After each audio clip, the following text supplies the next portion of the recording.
Damai sejahtera, mampukah kita tetap tenang di tengah badai? Mampukah kita tetap menjaga ketinggian kita di tengah turbulensi yang ada? Ingat, ikut Tuhan gak selalu aman. Tuhan gak pernah menjanjikan langit selalu cerah. Tetapi Tuhan berjanji Dia menyertai. Mampu gak kita punya damai sejahtera di tengah situasi kayak gitu? Karena kalau kita punya ketenangan di tengah situasi seperti itu, kita tetap punya damai sejahtera di tengah situasi seperti itu. Percaya dunia ngeliat dan dia akan bilang, buah lu mantep. Gua mau kenal dong siapa pokoknya. Abis itu cangkokin ke pokok anggur yang benar. Jangan cangkok ke saya. Ya.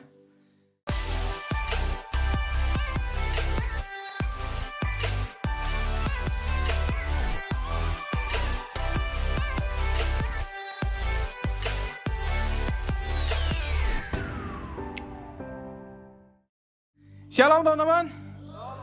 Thank you buat kesempatannya, excited banget bisa ada di Rumah Harmoni hari ini, ya. Thank you sahabat saya, Pastor Suri, ya, udah belasan tahun. Rasanya udah belasan tahun ya. Padahal kita berapa? Dari 2017 ya. Sama-sama membahas tentang ini youth mau diapain ya, ini badung-badung banget ya anak-anak ya. Oke.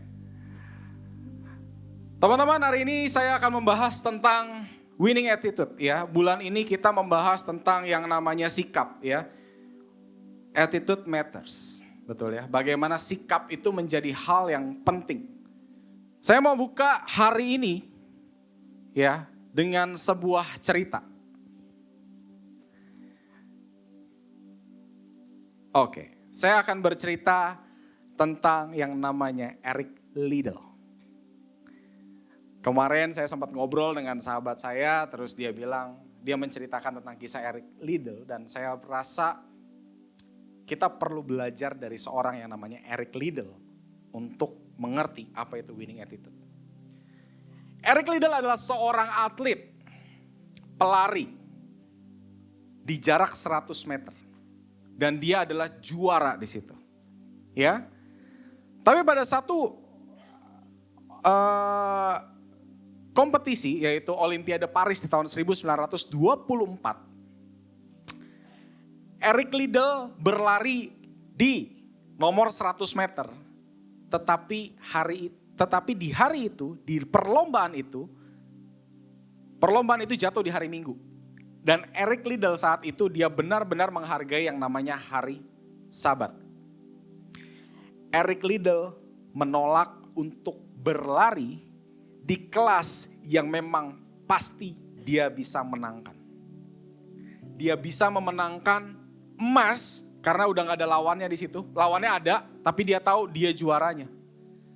Tapi Eric Liddell memutuskan untuk saya tidak mau bertanding. Saya mau menghormati Tuhan saya saat itu.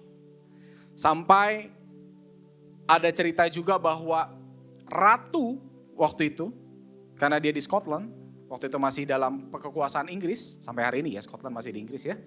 Ratu memerintahkan kirim surat untuk Eric Liddell, udah lu bertanding aja di jarak 100 supaya kita at least kita menang 1 emas pasti. Eric Liddell menolak dan Eric Liddell memutuskan untuk seperti ini. Oke, saya akan bertanding di hari lain. Ternyata di hari lain adalah hari di mana perlombaan dengan nomor jarak 400 meter. 4 kali lipat lebih jauh. Sedangkan Eric Liddell adalah seseorang yang memang ahli dalam jarak 100 meter. Teman-teman tahu apa yang terjadi? Bukan hal yang mudah teman-teman. Dari biasa jarak lari 100 meter dan dia menang, dia harus lari 4 kali lipat. Tapi di tahun 1924, Eric Liddell memenangkan emas di jarak 400 meter. Bukan hanya sekedar menang. Eric Liddell memegang rekor saat itu. Pelari tercepat di nomor 400 meter. Teman-teman, Eric Liddell berkata begini, di jarak 100 meter aku yang berlari. Tetapi di 300 meter sisanya aku terbang bersama Tuhan. Kemenangan Liddell dalam hidup bukan sekedar pencapaian. Jangan bayangkan Eric Liddell yang sudah bisa memastikan bahwa dia pasti menang di 400 meter. Tidak. Waktu Eric Liddell memutuskan untuk gue gak berlari di 100 meter, saya akan berlari di 400 meter. Pikirkan posisi itu, di mana ketidakpastian dia akan hadapi. Tetapi kemenangan Eric Liddell dalam hidupnya bukan sekedar tentang pencapaian emas, tetapi bagaimana dia menghormati Tuhan dalam setiap keputusan, sikap yang diambil dalam hidupnya. Eric Liddell, dia bilang begini, saya berlari tidak untuk keramaian, kerumunan, tidak untuk sorak-sorai, tidak untuk negara saya, tidak untuk ketenaran saya, tidak untuk kemenangan. Saya berlari untuk Tuhan. Apakah hidup kita hari ini kita mau dedikasikan seluruhnya untuk Tuhan? Apakah kita siap kita ngomong begini, hidupku bukannya aku lagi, tapi Kristus yang ada di dalam aku. Kisah Eric Liddell ini menghentak saya karena apa? Karena kemenangan yang biasa kita terima. Hari ini kan kita tentang winning attitude, ada kemenangan di situ. Karena kemenangan yang kita mau, yang kita cari, biasanya sudah tercampur dengan nilai-nilai dunia. Definisi kemenangan kita itu udah bercampur dengan kemenangan dunia, teman-teman. Ya, karena kita hidup di dunia. Kemenangan itu bisa tentang naik jabatan, ya, tentang punya harta sekian banyak, dan itu nggak salah, teman-teman. Itu nggak salah. Akan tetapi, saya mau menghantarkan teman-teman begini. Kemenangan kita setelah kita menerima Kristus sebagai Tuhan dan Juru Selamat, harusnya bukan lagi pengejarannya ke sana. Harusnya bukan lagi itu podium kita, bukan. Podium kita nggak ke sana. Tetapi kita harus berangkat dari sebuah prinsip dasar. Untuk apa kita diciptakan dan untuk apa kita ada. Teman-teman sering banget dengar ayat ini. Oke. Teman-teman sering banget ya dengar ayat ini ya. Ini sering diulang ya. Kejadian 1 ayat 26 sampai 28. Berfirmanlah Allah, baiklah kita menjadikan manusia kita menurut gambar dan rupa kita, rupa Allah, supaya mereka berkuasa. Kita diciptakan untuk berkuasa atas ikan-ikan di laut dan burung-burung di udara dan atas ternak dan atas seluruh bumi dan atas segala binatang melata yang merayap di bumi. Maka Allah menciptakan manusia itu, saudara dan saya, menurut gambarnya. Menurut gambar Allah diciptakannya dia. Laki-laki dan perempuan diciptakan mereka. Allah memberkati mereka. Allah memberkati saudara dan saya.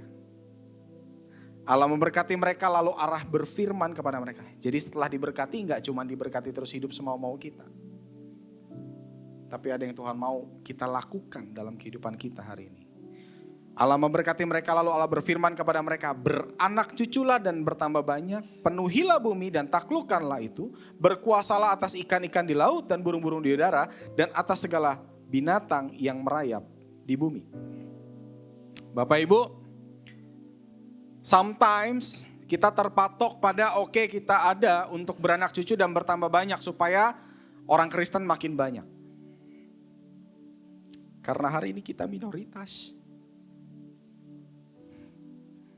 Gak gitu teman-teman. Dalam Kejadian 1 ayat 26 sampai 28. Supaya mereka berkuasa. Supaya kita semua memiliki sebuah kuasa. Lalu Allah memberkati kita, diperlengkapilah kita untuk apa? Beranak cucu dan bertambah banyak. Makna sebenarnya dari beranak cucu dan bertambah banyak adalah ini. Parah and rabah dalam bahasa aslinya. Ya. Dalam bahasa Inggrisnya lebih enak dia ngomong gini, be fruitful and multiply. Kemenangan kita sebagai orang percaya bukan sekedar mendapatkan hal-hal lahiriah, hal-hal fisik, hal-hal jasmani. Tapi kemenangan kita adalah bagaimana kita kembali ke kodrat awal kita sebagai manusia. Bagaimana kita memenuhi tujuan kita ada di muka bumi ini. Yaitu untuk apa? Untuk berbuah dan bertambah banyak. Dalam dua hal ini kita belajar begini teman-teman. Kita sering berteriak tentang yang namanya multiplikasi. Pemuritan. Betul? Betul? Kita sering teriak, ayo kita jalan pemuritan. Gak salah, itu bagus banget. Tapi tolong jangan lupakan berbuah dulu. Baru kita bisa multiplikasi. Karena ini ada dua fungsi yang berbeda. Sebuah pohon, diketahui pohon apa dari apa? Buahnya. Sebuah pohon bagus atau jelek dinilai dari rasa buahnya. Apa buah kehidupan kita hari ini? Apakah orang happy ngeliat kita? Apakah orang senang lihat kita? Apakah orang dibangun hidupnya lewat kita? Gue setiap ketemu lu belajar sesuatu yang baru lu. Thank you bro. Gue tiap lihat lu, gue ngerasa sukacita lu. Thank you bro. Teman-teman, enggak selamanya kita bisa kasih sukacita saat kita kelebihan sukacita. Ada kalanya orang lain itu diberkati lewat sukacita di tengah duka cita yang kita alami. Gila ya? Kok bisa ya lu tetap bersukacita di tengah situasi sulit kayak gini? Kok bisa ya lu tetap punya pengharapan di tengah situasi sulit kayak gini? Kok bisa ya lu tetap bisa punya optimisme? Itu buah yang dunia cari dari kita. Karena dunia gak provide buah itu. Dunia gak mampu lakukan hal itu. Tapi kita, saudara dan saya, yang diciptakan untuk menjadi pemenang dan berkuasa, kita punya nilai itu. Katakan amin. Setuju? Bisa dipahami? Oke. Ada dua teman-teman. Be fruitful and multiply. Bagaimana kita hidup kita berbuah. Dan saat buah kita dinikmati orang, kita bilang sama dia, hey, come to Jesus. Not come to me, come to Jesus. Karena apa? Kita bukan pokok, kita ranting. Ajak mereka untuk menempel pada sang pokok anggur yang benar, bukan menempel pada kita. Kenapa seringkali banyak orang percaya runtuh imannya karena beberapa orang yang dia agung-agungkan jatuh dalam dosa. Karena apa? Diajak nempel sama dia, hey, come to me, follow me. Nempel dah sama gua. Giliran gua kepleset. Gak usah kepleset deh. Gampang. Diselip mobil nih, set. Klakson panjang, tin. Bisa gugur iman orang. Barusan khotbah, klakson panjang. Gak ngomong apa-apa loh. Belum kasih embel-embel loh. Baru klakson panjang. Karena apa? Diajaknya apa? Ikut aku, lihat aku nih, hidup aku. Enggak. Waktu kamu berbuah, tugas kamu kenalin. Hey, ada satu pokok anggur yang benar. Yaitu siapa? Kristus Yesus. Kamu bisa berbuah. Kamu bisa berbuah lebat. Kamu bisa berbuah enak karena kamu menempel pada siapa? Pokok. Ajak dong dia juga untuk menempel pada pokok. Itu pemuritan. Kita gereja pemuritan, betul? Jangan lupakan dua hal ini. Jangan kita gencar pemuritan. Kita lupa untuk berbuah. Nah, buah apa yang kita mau hasilkan? Buah apa yang bisa dinikmati orang? Mazmur 40 ayat 4 berkata seperti ini. Ia memberikan nyanyian baru dalam mulutku untuk memuji Allah kita. Banyak orang akan melihatnya dan menjadi takut lalu percaya kepada Tuhan. Ini yang saya katakan. Kita disuruh untuk berbuah dan mengajak orang untuk menempel pada sumber. Lewat apa? Saat kita menempel pada Tuhan, Tuhan sudah memberikan kita nyanyian baru untuk kita memuji Tuhan. Lewat apa? Bukan lewat mulut kita. Bukan lewat pengetahuan kita. Bukan seberapa banyak kita mengerti ayat, kita hafal ayat. Enggak, teman-teman. Tapi lewat apa yang orang lihat dalam kehidupan kita. Lewat sikap kita, lewat apa yang kita lakukan, lewat apa yang kita katakan, lewat bagaimana kita bersikap di tengah situasi yang sulit. Apakah orang bisa lihat Kristus dalam setiap tindak tanduk kita?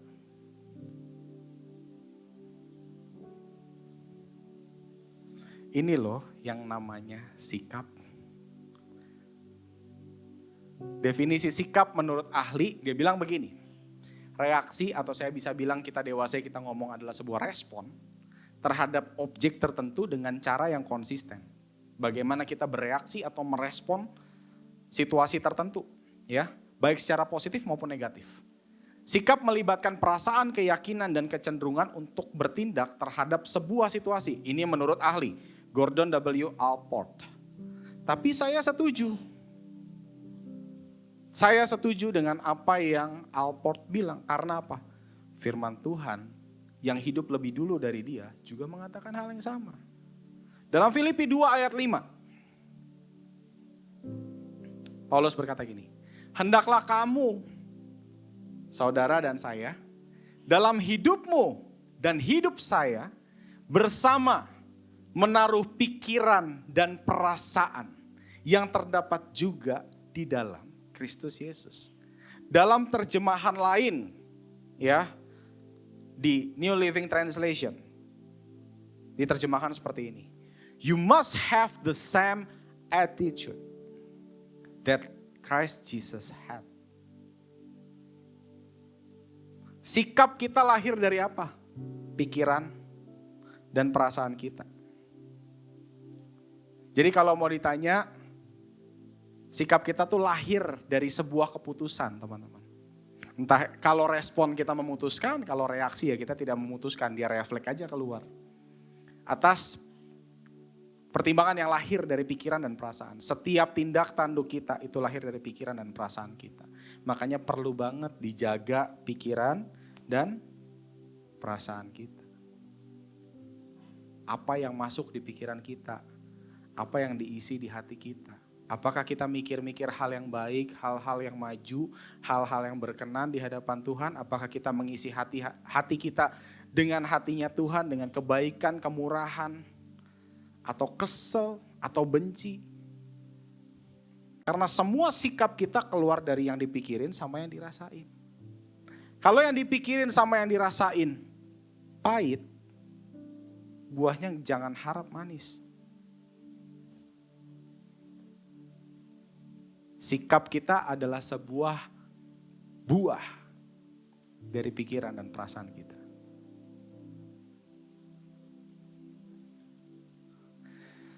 Saya mau bercerita tentang sebuah cerita seperti ini.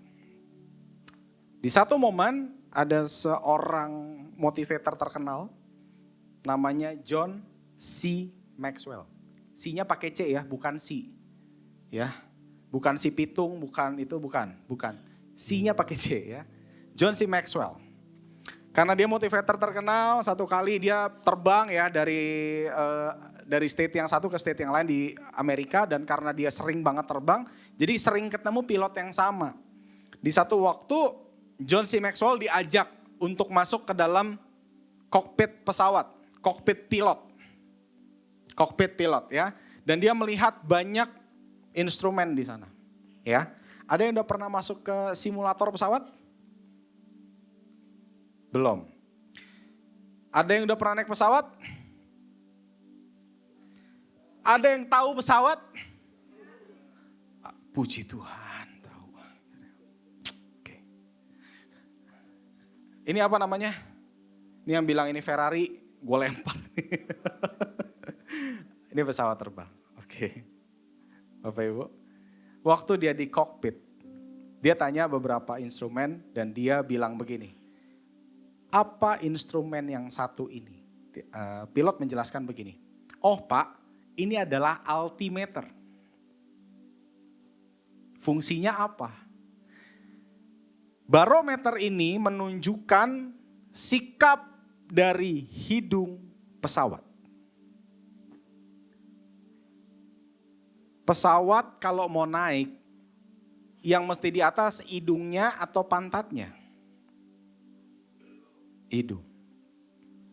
Jadi kalau menentukan ketinggian pesawat, kita perlu cek altimeternya. Berapa derajat dia naik akan menentukan ketinggian dia di beberapa waktu tertentu. Karena ada kecepatannya di situ. Betul? Altimeter untuk mengukur sebuah sikap. Semakin tinggi derajatnya, semakin tinggi pesawat ini bisa terbang. Setuju sama saya? Tapi saya mau kasih tahu Bapak Ibu juga.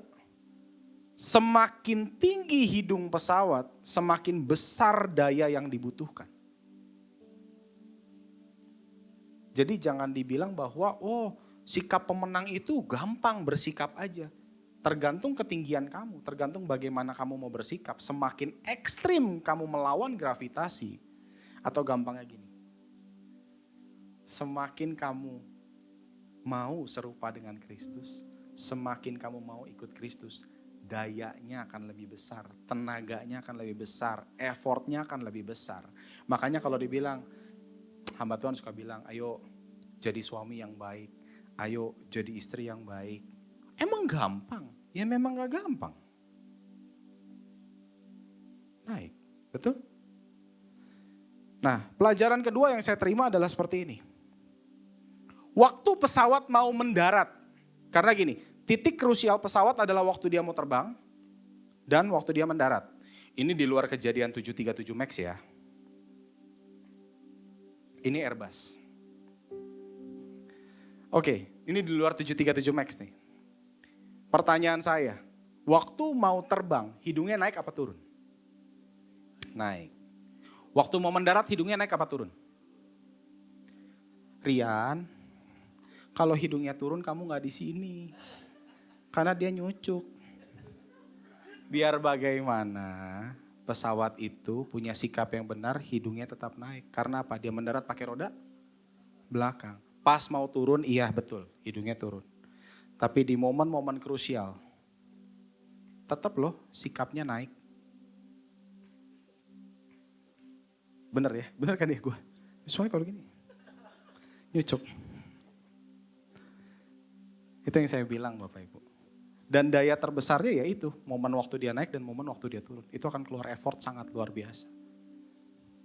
Itulah yang saya bilang gini loh, kita mengawali hidup dengan kemenangan sampai nanti kita landing, ketemu Allah Bapa, apakah kita masih punya sikap berkemenangan tersebut? Iya, di tengah perjalanan ada turbulensi, di tengah perjalanan ada masalah, iya betul. Di tengah perjalanan ada guncangan, ribut-ribut rumah tangga, wajar? Wajar. Dalam bisnis keganggu, wajar? Wajar.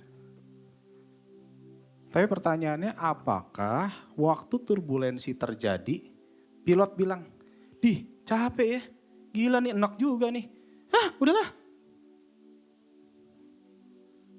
Gak kayak gitu kan.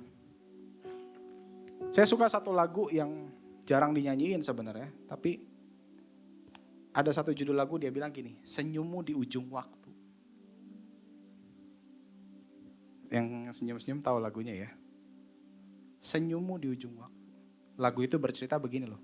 Kita hidup, semasa kita hidup, tapi waktu kita mati, kita face to face sama Bapak.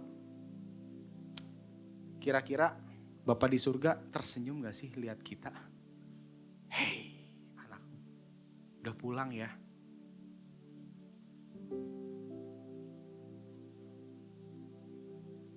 Kira-kira apa yang membuat Bapak tersenyum dalam kehidupan kita? Sikap kita.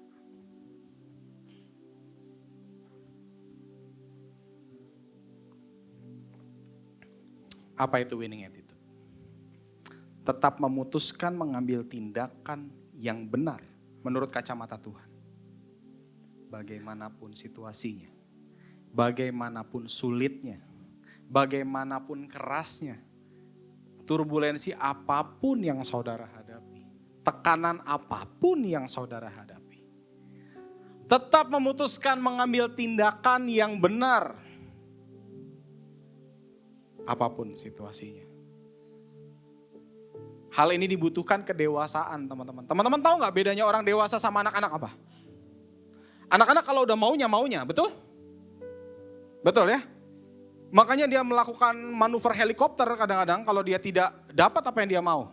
Balik lagi sih itu tergantung ajaran keluarga juga. Dia melakukan manuver helikopter di depan kid station, ya. Helikopter tuh muter gitu. Jadi cleaning service udah gak usah lewat situ lagi. Jadi biasa pas lewat, oh kid station udah bersih gitu kan, dia muter. Jangan sampai anak-anak kita kayak begitu ya. Tapi tenang aja, harusnya di-handle dengan baik di Harmony Kids di bawah ya. Terima kasih guru-guru yang sudah berjuang. Boleh aplaus dulu buat guru-guru sekolah minggu kita ya. Jarang ada yang lihat mereka loh ya. Tapi mereka berkontribusi besar untuk masa depan bangsa. Asik. Oke. Tetap memutuskan mengambil sikap yang benar bagaimanapun situasinya itu nggak mudah teman-teman. Ya. Nah saya mau ajak teman-teman melihat seperti ini. Attitude apa yang kita perlu miliki. Simple. Lihat aja Galatia 5 ayat 22 sampai 23. Tetapi buah roh ialah kasih, sukacita, damai sejahtera, kesabaran, kemurahan, kebaikan, kesetiaan, kelemah lembutan, penguasaan diri. Tidak ada hukum yang menentang hal itu. Gak ada.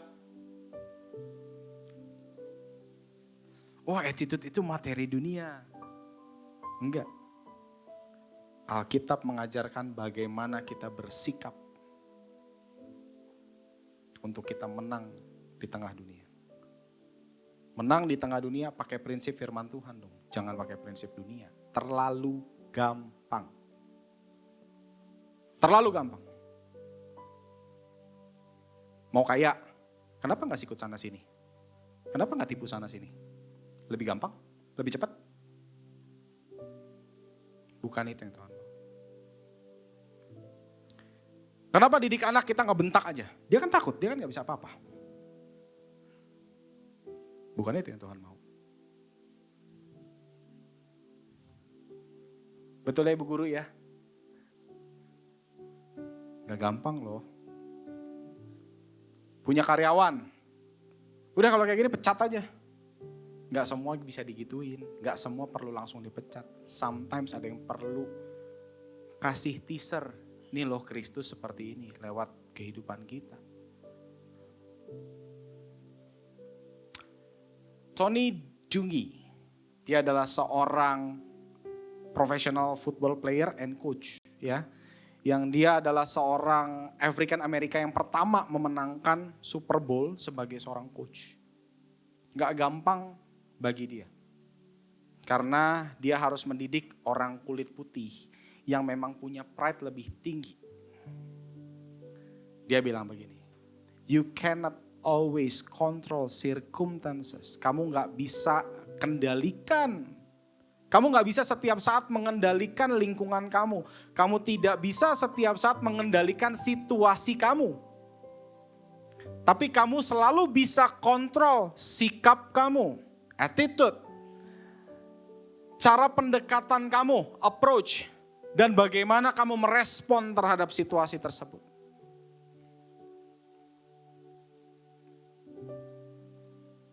Saya mau bilang begini, sikap yang menjadi pembeda antara anak Tuhan dengan anak dunia. Permasalahannya begini, kita itu dibedakan waktu momen apa? Waktu momen kita di atas. Waktu momen kita bersuka cita, kadang-kadang enggak loh teman-teman.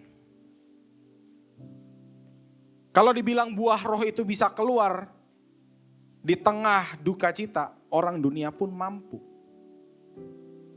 Kasih, orang dunia mampu kok mengasihi orang yang dikasihi, orang yang mengasihi dia. Gampang. Tapi bisa gak kita mengasihi orang yang bikin kita kesel? Tetap mengasihi. Sukacita, mampu gak kita bisa bersukacita tetap tersenyum? Tetap memberikan semangat di tengah situasi terhimpit, di tengah situasi nggak baik. Kalau sukacita di tengah sukacita, situasi sukacita, semua juga bisa. Damai sejahtera, mampukah kita tetap tenang di tengah badai? Mampukah kita tetap menjaga ketinggian kita di tengah turbulensi yang ada? Ingat, ikut Tuhan gak selalu aman. Tuhan gak pernah menjanjikan langit selalu cerah. Tetapi Tuhan berjanji Dia menyertai. Mampu gak kita punya damai sejahtera di tengah situasi kayak gitu?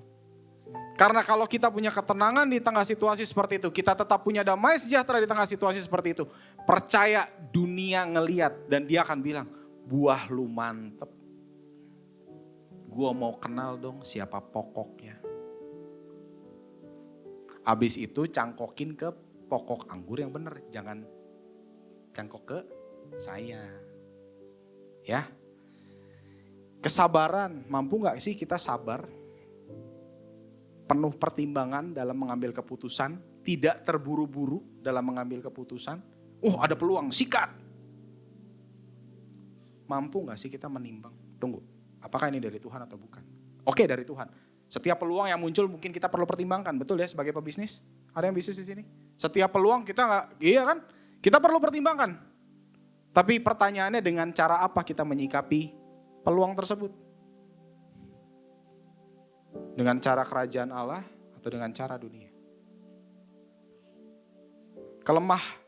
Kebaikan, kemurahan. Kita mampu nggak memiliki kemurahan hati? Ya. Di tengah orang yang bersalah sama kita. Kebaikan, mampukah kita menunjukkan kebaikan di tengah kita tuh lagi gak dibaikin orang, kita disakitin orang. Mampu gak kebaikan itu keluar dalam kehidupan kita? Mampu gak kita punya kesetiaan? Setia itu bukan berarti sama pasangan aja, enggak. Setia itu berbicara tentang persistensi. Mampukah kita melakukan hal yang benar meskipun hasilnya belum kelihatan? Mampukah kita menjaga ketinggian kita? Di tengah situasi yang naik turun, dia tetap harus menjaga ketinggiannya. Karena apa? Karena belum nyampe landasan. Kesetiaan gak berbicara tentang pasangan doang, enggak. Kesetiaan berbicara tentang persistensi, bagaimana kita tetap melakukan hal yang benar di tengah situasi yang sulit. Di situ dunia akan melihat. Apa yang lu kejar? Sorry man, gue gak kejar duit lagi sekarang. Tapi gue mengejar kehidupan yang optimal bersama dengan Tuhan. Duit mang ikut. Yang amin cuman Masih suka duit gak sih? Masih, gue suka. Tapi jangan jadikan duit pengejaran. Bohong lu orang kalau gak suka duit mah. Iya kan?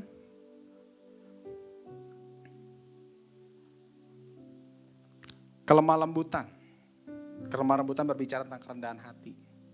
Bisa gak sih kita diinjak-injak orang terus tetap senyum? Berat rasanya.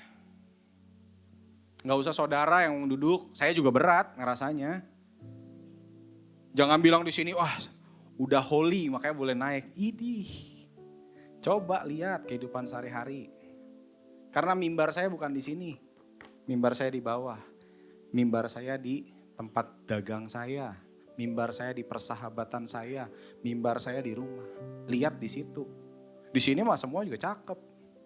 Saya juga cakep di sini. Ganteng hari ini? Ini saya disponsorin Bapak Ibu ya. Ownernya baik banget ya. Ownernya baik banget. Teman-teman lihat jas saya rapi? Baik banget ownernya ya. Saya disponsori Bapak Ibu ya. Teman-teman boleh nanti minta kontaknya nanti habis saya ini ya. Masuk ya. Baik banget loh. Kenal kan Suri, kenal ownernya kan? Iya. Mau merit kan bro? Enggak. Terintimidasi soalnya gue dari mimbar kan. Enggak ya. Oke. Tapi dunia melihat kita Bapak Ibu. Dan yang terakhir apa? Penguasaan diri. Mohon maaf tadi saya enggak menguasai diri, jadi promosi. Penguasaan diri juga berbicara tentang bagaimana kita bisa mengendalikan diri, kontrol sikap kita atas keseluruhan kehidupan kita. Itu yang menjadi pembeda. Terus dari tadi kita membahas tentang sikap dan sikap pemenang. Pertanyaan lanjutannya apa yang harus saya lakukan? Saya bagi menjadi 3 poin. Poin yang disingkat menjadi WIN. W-I-N. WIN. Teman-teman, yang pertama harus tahu who is in control. Teman-teman harus tahu siapa yang mengendalikan kehidupan teman-teman. Gampang cara taunya. Apa dasar keputusan yang biasa sehari-hari teman-teman ambil? Apakah teman-teman mengambil keputusan A karena takut B? Apakah teman-teman mengambil keputusan karena trauma teman-teman? Apakah teman-teman mengambil keputusan karena dasar adalah khawatir? Contoh, kenapa kamu kerja keras? Saya takut miskin. Kerja kerasnya gak salah. Tapi kontrolnya salah. Karena apa? Dia kerja keras karena takut miskin. Kalau dia bilang, gue kerja keras karena gue mau maksimal dalam kehidupan gue. Itu pengendali kehidupan. Tapi lebih dalam dari itu. Gue mau kerja maksimal, gue mau jadi suami maksimal, gue mau jadi ayah maksimal, gue mau menjadi anak yang maksimal, gue mau menjadi orang tua yang maksimal, gue mau menjadi ibu rumah tangga yang maksimal. Karena apa? Karena tahu semua yang gue lakukan ini untuk Tuhan, so semua gue harus maksimal. Itu beda dasarnya.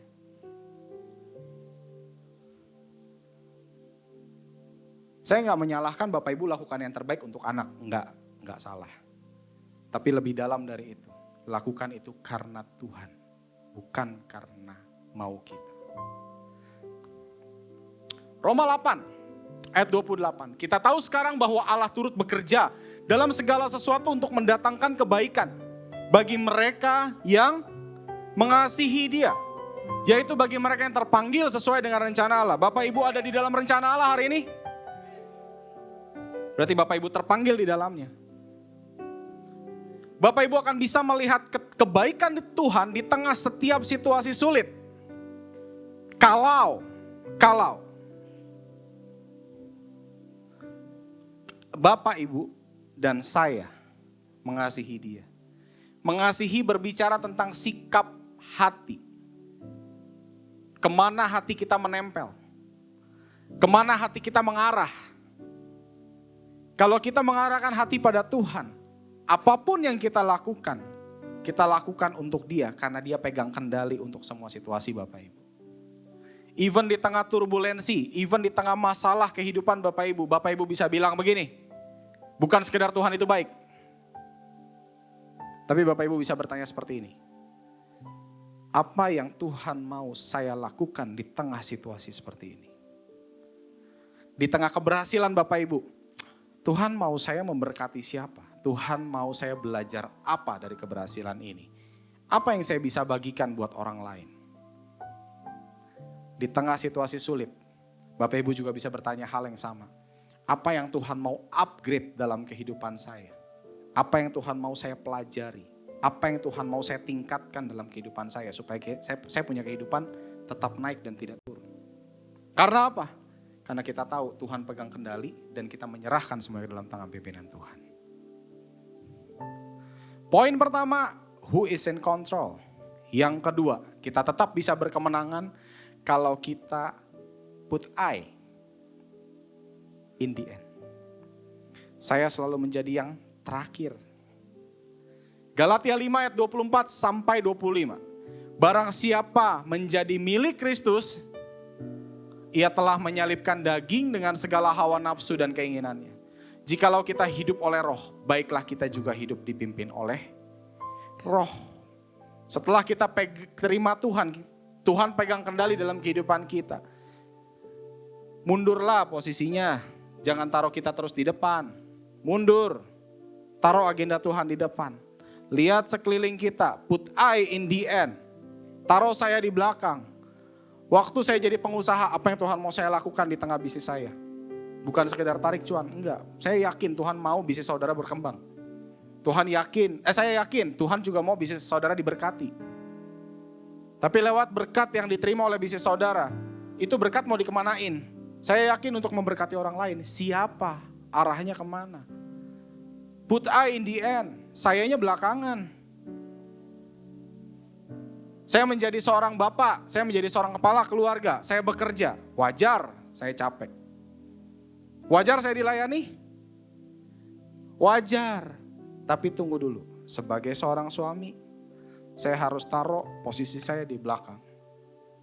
Saya harus tahu siapa yang di depan. Tuhan di depan, sekitar saya ada siapa? Oh, ada istri. Sekarang ada anak-anak anjing. Udah anak anjing kita gak hitung dulu deh. Istri dulu. Apa yang saya harus perhatiin untuk istri saya? Sebagai seorang istri, kan udah capek yang ngurus rumah, betul ibu-ibu? Betul gak? Oh gak capek ngurus rumah. Ngurus rumah saya juga deh. Urus anak-anak capek? Capek. Ngeliat suami pulang, rasanya, lu bantuin gue dong. Tapi yuk, put I in the end. Taruh Kristus di depan, sekitar kamu ada siapa? Oh ada suami. Apa ya yang dia perlukan? Kalau ngelihat saya capek, saya ujung-ujungnya apa? Saya berkorban paling banyak, intinya mah itu. Betul gak? Kalau taruh sayanya di depan, betul? Coba yuk taruh sayanya di belakang. Biar Kristus di depan. Dan lihat siapa yang Tuhan kasih untuk kita kelola. Put I in the end. Dengan begitu kehidupan kita pasti berbuah. Yang ketiga, win, new life in Christ. Setelah kita tahu Tuhan pegang kendali, kita mengutamakan Tuhan di depan, agenda Tuhan di depan, mengutamakan hati Tuhan di depan, apalagi yang harus kita lakukan? Kita udah terima kehidupan baru dalam Kristus. Roma 12 ayat 2. Janganlah kamu menjadi serupa dengan dunia ini, tetapi berubahlah oleh pembaruan budimu, sehingga kamu dapat membedakan manakah kehendak Allah, apa yang baik, apa yang berkenan kepada Allah, dan yang sempurna. Dalam terjemahan lainnya di Amplified Bible, dia bilang begini, be transformed and progressively change. Kita setelah terima Kristus, kita gak gitu-gitu aja. Kita harus berubah kehidupan kita. Buahnya harus semakin manis, harus semakin berkualitas, harus semakin juicy. Asik. Katakan sama-sama juicy. Juicy, iya. Harus semakin bergizi dong. Harus ada yang orang lihat dong dalam kehidupan kamu dong. Be transformed and progressively change. By renewing your mind, focusing on godly values and ethical attitude. Lewat sikap kamu akan membangun kehidupan kamu. Dengan dasar apa? Dengan dasar kamu cinta sama Tuhan. Dengan dasar kamu tahu Tuhan pegang kendali atas semua kehidupan kamu. Semua yang kita miliki, titipan dari Tuhan. Kelola dengan baik. Jadi pengelola yang baik.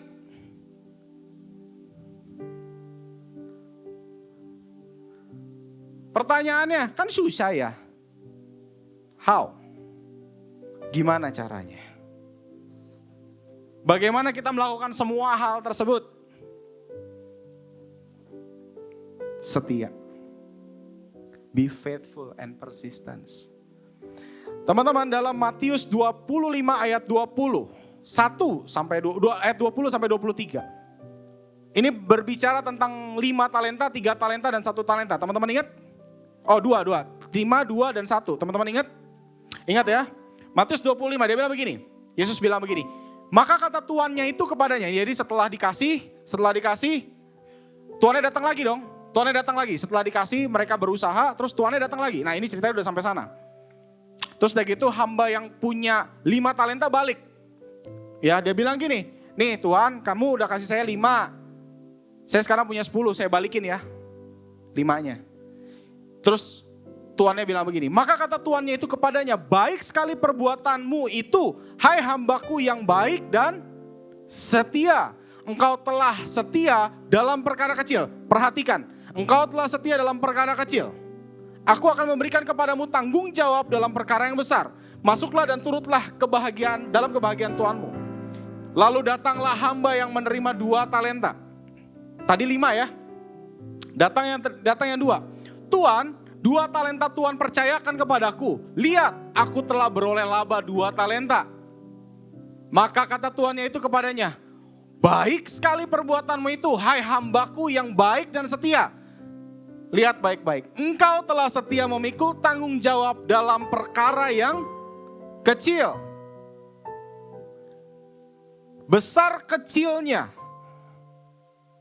kita Bukan dinilai dari jumlah, tetapi dari kesetiaan. Karena kalau dia bilang 5, kalau dia lihat jumlah, 5 dia gak akan bilang kecil. Karena apa? Jumlahnya berbeda. Tetapi situasinya sama. Wah, kamu telah setia dalam perkara yang kecil. Dalam perkara apa? Mengelola dengan baik dan setia. Makanya saya bilang tadi, dalam kesetiaan itu ada persistensi, tetap melakukan yang baik, tetap melakukan yang benar di tengah situasi yang sulit. Mazmur 126 ayat 4-6. Pulihkanlah keadaan kami ya Tuhan seperti memulihkan batang air di tanah Negeb. Orang yang menabur dengan mencucurkan air mata. Mungkin hari ini kita sulit, mungkin hari ini kita lagi dalam posisi gak enak. Tetap setia, tetap lakukan yang benar sesuai dengan apa yang Tuhan mau. Orang yang menabur dengan mencucurkan air mata akan menuai dengan bersorak-sorai. Orang yang berjalan maju dengan sambil menangis. Saya tahu hatinya hancur, tapi dia tetap lakukan dengan baik. Emang gampang punya sukacita di tengah situasi sulit. Gue yakin waktu dia bersukacita dia juga nangis. Tapi dia tetap menabur hal yang baik. Dia tetap melakukan meskipun gak dihargain, dia tetap lakukan. Dia tetap kasih yang terbaik. Kadang sambil mencucurkan air mata. Gila gak ada yang lihat ya. Gak ada yang lihat ya. Tapi Tuhan bilang apa? Someday, lu pulang pasti bawa berkas-berkas. Lu pulang pasti bawa bekal. Lu pasti bawa sesuatu.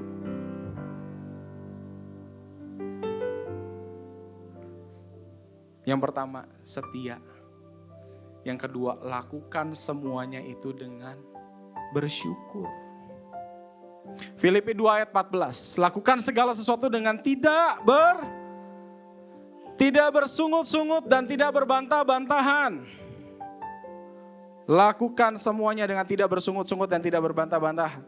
Filipi 4 ayat 6-7. Janganlah hendaklah kamu khawatir tentang apapun juga, tetapi nyatakanlah dalam segala hal keinginanmu kepada Allah dalam doa dan permohonan dengan ucapan syukur. Doa dan permohonan dengan ucapan syukur. Maka damai sejahtera Allah yang melampaui segala akal.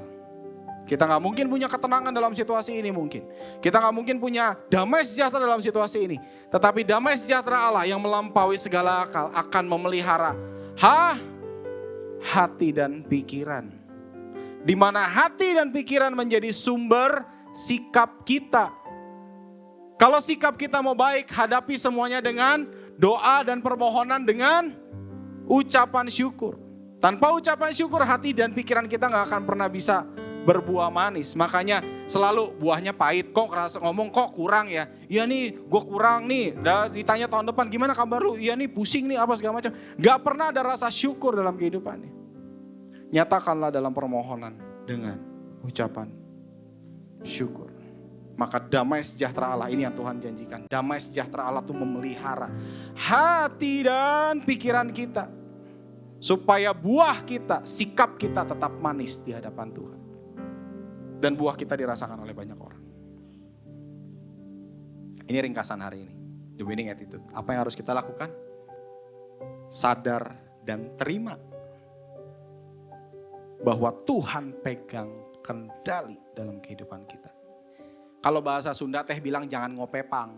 Kalau udah serahin setir sama Tuhan jangan di ngopepang. Ngopepang tuh kagak percaya ya. Put I in the end, taruh kita di belakang.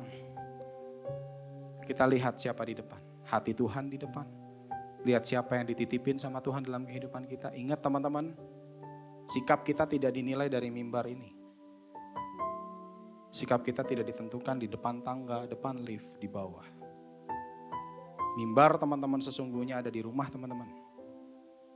Sebagai ayah, di rumah teman-teman. Sebagai suami, sebagai istri. Sebagai ibu, di tempat kerja kita, di kantor kita, di tempat bisnis kita, di depan kolega bisnis kita, itu mimbar kita. Upgrade your new life in Christ, progressive. Upgrade kehidupan kita. Karena setiap hal yang terjadi dalam kehidupan teman-teman, bukan Tuhan mau teman-teman turun, tapi Tuhan mau teman-teman terus naik dan tidak turun. upgrade. Bagaimana melakukannya? Be faithful, setia, be grateful. Saya mau tutup dengan satu ayat, Filipi 4 ayat 8 sampai 9. Jadi akhirnya saudara-saudara, semua yang benar, yang mulia, semua yang adil, semua yang suci, semua yang manis, semua yang sedap didengar, semua yang disebut kebajikan dan patut dipuji. Pikirkanlah semuanya itu, gak sampai di situ. Dan apa yang telah kamu pelajari, dan yang telah kamu terima, dan yang telah kamu dengar, dan apa yang telah kamu lihat, lakukanlah. Gak cuman dipikirin, cuman jadi tahu, gak cuman diomongin, tetapi lakukanlah. Maka Allah sumber damai sejahtera akan menyertai kita untuk punya hidup yang berkemenangan. Amin. Choose to win. Kemenangan itu dipilih, bukan terjadi dengan sendirinya. Saya boleh tutup dengan satu kesaksian? Mungkin, nanti ada tanya jawab ya? Emang ada yang nanya? Oh ada, puji Tuhan ada yang nanya. Oke. Saya tutup dengan satu kesaksian seperti ini. Nanti kita doa dulu ya, baru tanya jawab ya. Oke, saya punya satu kesaksian begini. Saya kenal satu orang. Salah satu orang ini adalah sahabat saya juga ya. Usianya udah mature banget lah ya. Sahabat saya, teman pelayanan juga. Dia pernah kesaksian sama saya gini. Waktu krisis tahun 1960-an, saya nggak tahu. Om tante bener ya ada krisis ya tahun segituan. Saya belum lahir soalnya. Kalau saya bilang, waktu itu krisisnya susah, bohong gua. Karena gua nggak tahu. Ada krisis waktu itu di Indonesia yang membuat papahnya dia itu sampai jual pabrik dan jual banyak, bukan 1 2, banyak tanah di Tomang Raya. Tomang Raya guys, hari ini guys, tanahnya banyak dijual. Bangkrut sebangkrut-bangkrutnya dari orang kaya banget sampai jadi orang yang gak punya apa-apa. Tapi dia bilang begini, saya melihat papa itu saya bersyukur loh. Kenapa? Karena meskipun dia pabrik udah kebakaran, lagi krisis luar biasa, tanah semua harta dijual sampai rumah ngontrak. Setiap pagi, papa tetap melakukan rutinitas, dia baca koran, dia mandi, dia minum kopi, pakai baju kerja, pakai sepatu terbaik, dia jalan keluar cari peluang. Dengan tetap positif. Dia tetap melakukan hal itu. Dia bilang, mungkin keadaan gak berubah. Tapi keputusan, waktu papa ambil keputusan itu untuk tetap bangun pagi, mandi, baca koran, ngopi, pakai sepatu terbaik, pakai baju terbaik, dan pergi kerja, entah kemanapun itu, dia bilang karena udah gak ada kantor. Itu mengubahkan kehidupan saya sampai hari ini. Hidup saya juga naik turun, dia bilang. Hidup saya gak selamanya di atas, hidup saya naik turun. Tapi dari kejadian itu, dari sikap papa, saya belajar. Punya sikap yang baik itu akan tetap membawa saya naik bagaimanapun situasinya. Kadang mungkin gak kita yang menang, tapi mungkin anak kita yang menang. Kadang mungkin kita gak menang hari ini, tapi mungkin karyawan kita yang menang hari ini. Kadang mungkin situasi kita belum berubah hari ini, tapi mungkin sahabat di sebelah kiri kanan kita yang berubah hari ini. So, teman-teman semua siap menang? Pilih sikap pemenang. Amin, terfirman.